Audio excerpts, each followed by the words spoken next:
it's your girl Chelsea Alexa. Welcome back to my channel. So if you did not know, I've decided to bring back my braiding series from last year. We're in week 2 out of 4 weeks, and this week we're doing knotless braids. Last week I showed you guys how to part for braids and cornrows and things like that. So let's get into it. I'm going to be using pre-stretched braiding hair and shine and jam. Both things are going to be down below in the description box. So similar to feed-in braids, you have to prep hair out for knotless braids. You're essentially adding each strand of hair in as you're braiding. That's what makes it knotless. So what I'm doing here is I'm prepping out pieces of hair that I'm going to use ahead of time. I'm only doing 4 because for this tutorial I'm only going to be adding 4 strands of hair in each braid. They have like apparatuses for you to like hook your hair onto, but for the purpose of this video I'm using my wig stand and I'm going to fill that up with hair. I just showed you guys 4, but I actually fill it up with hair so I don't have to prep hair every single time. Right now I'm taking my shine and jam and I'm kind of outlining the part. These braids were already done in my last video, the how to part video, so I'm just kind of using the parts that were already there. I'm going to put gel all around the perimeter and then I'm going to kind of cut that hair in half and put gel in the middle too. It's really important to make sure that the part is really molded down before you start your knotless braid. So I'm going to split my part up into 3 different sections, and those are going to be the sections that I use to start the actual braid, because to start a knotless braid you're really just doing a regular braid first with the natural hair. So I'm going to hold my hands like how I do for cornrows and feed-ins and box braids, all of that, and I'm going to kind of start how I would any of those things just without adding hair. So I go over once, I go over twice, and now I'm adding my first piece of hair. And the way I grip hair is the same way that I grip hair in my how to feed in braid video. That to me is the easiest way I find to create tension, and then I just feed that up into my hair. So now you can see how the braiding hair is sitting in between my fingers now that I've just added it. So the hair that's on top of your finger you can just add to the side because they're going to go together anyways. I just did that slowly so you guys could see exactly where the hair is going, but it's going to happen faster obviously when you do it yourself. Once that hair has been added, I only go down 2 stitches before I add another piece of hair. I like to add hair fairly quickly in the beginning because that's what's going to be building up your braid, and the longer you wait to add the hair, the longer the braid's going to be in the end. So I'm adding that hair as well the same way I did as the first time. The hair on top of my fingers, I'm adding it to the side so I know exactly where it's going, and then I'm going to continue my braid like regular. I'm just going slowly so you can see exactly where each piece of hair is going because I know it's confusing in the beginning. After I do that, I braid down a couple more stitches before I add my next 2 pieces of hair. I find personally I like adding them in pairs. I like adding 2 pieces at a time because if I add one at a time and I keep braiding, it gets uneven at the end. So that's how I found is the best way to do it. I know I'm doing this first braid very slowly, but again, I just want to make sure everyone sees what's going on. As I go through and do each braid, I do them slowly, quicker and quicker, but to get the actual gist of what's going on, I've decided to move pretty slowly. So I'm adding in my 4th piece of hair now, connecting all those pieces together, and then I'm going to continue with my braid. Once I feel like I've braided down enough and that the hair is not going to fall out, I switch to underhand because I can braid faster that way personally. If you want to braid overhand, you can. I just braid faster in underhand, so I just switch over that way.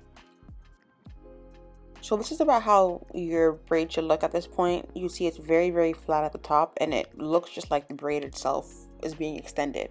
So I'm going to continue braiding down, and I do add shine and jam as I braid. It just holds the hair together to make sure things don't stick out. As I'm going further down, I make sure to definitely add shine and jam on your ends because those are the parts that want to stick out the most. So I'm adding shine and jam to the very ends of the hair, and then I'm going to comb that through. You don't have to comb it through, I just think combing it through makes it melt in a little bit more. And then I'm just going to continue with my braid.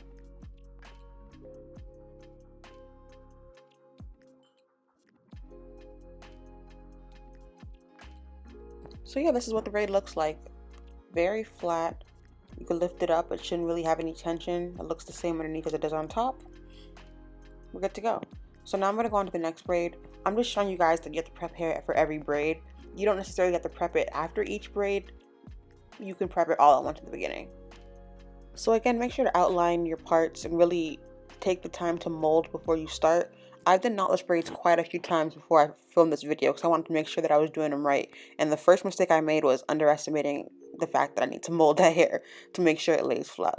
The small braids aren't as like it's not as necessary, but when you do like the jumbos and the bigger braids, you for sure need to spend your time molding it because that's what gives it that look, you know? So split your 3 sections and then get your hands prepped for your braid. If you haven't watched my how to cornrow or how to box braid or how to feed in any of my braiding series videos, then I'll let you know the right's gonna go under the middle to grab the left, and then the left is gonna go under the middle to grab the right. Now we're adding our first piece of hair. That's all I do before I add my hair. Bring those together, and then you continue with your braid. Then I grab once, grab twice, and then I'm adding another piece of hair. Joining those 2 pieces together, and then I keep on braiding. Once, twice, 3 times, 4 times, and now I'm going in with my next set of extension braiding hair. So like I said, I add 2 at a time, but then I braid a little bit before I add the next 2. Just so that it doesn't get too thick in the beginning. Some people like their hair to they like to add all the hair at the beginning because they want the braid to get thick really fast. That's just not my preference. But again, there are multiple ways to do knotless braids. There are multiple techniques. People kind of do it the way they want to. This is just the way that I found I like it to look. I like it to look very natural and to kind of be the same density as the actual hair. And again, don't forget to add Shine and Jam or whatever your gel of choice is to the ends of your hair and throughout, just to make sure that it stays molded and stays neat throughout the process.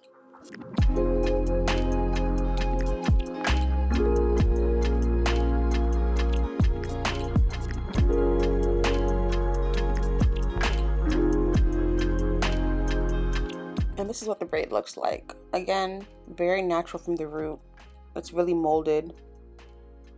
And I ended up just doing those first 2 rows so you guys can see what it looks like. You can lift them straight up, still see the parts, no knots, really nice. Really don't sleep on the importance of neatness when it comes to knotless braids, I'm telling you. Okay, so I'm going to show you guys how to do it now on a triangle part. It's not really much different, to be honest. I just wanted to show you guys another view of it. I'm still outlining the entire part. I'm still going to split it in half to add the gel down the middle. And I'm still going to have my 3 sections.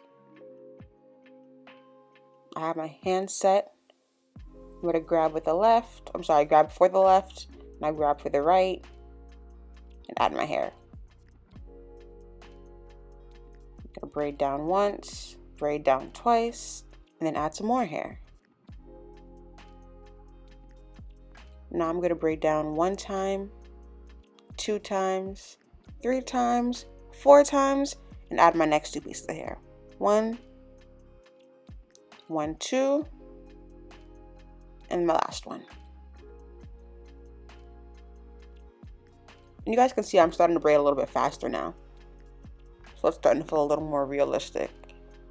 But yeah, it looks the same. You can tell from the base of the part, it looks the same as how the boxes look.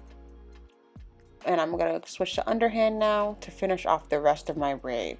And of course, I'm going to add my Shine and Jam to make sure that it stays neat and finish the braid off. I'm going to do one more braid for you guys. I'm not going to talk through it. If you guys just need like another example, maybe if you want to just watch through, then I'm going to let you guys see that.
I want to thank you guys for tuning in today to part 2 or part 6, whatever you want to consider it, of my braiding series.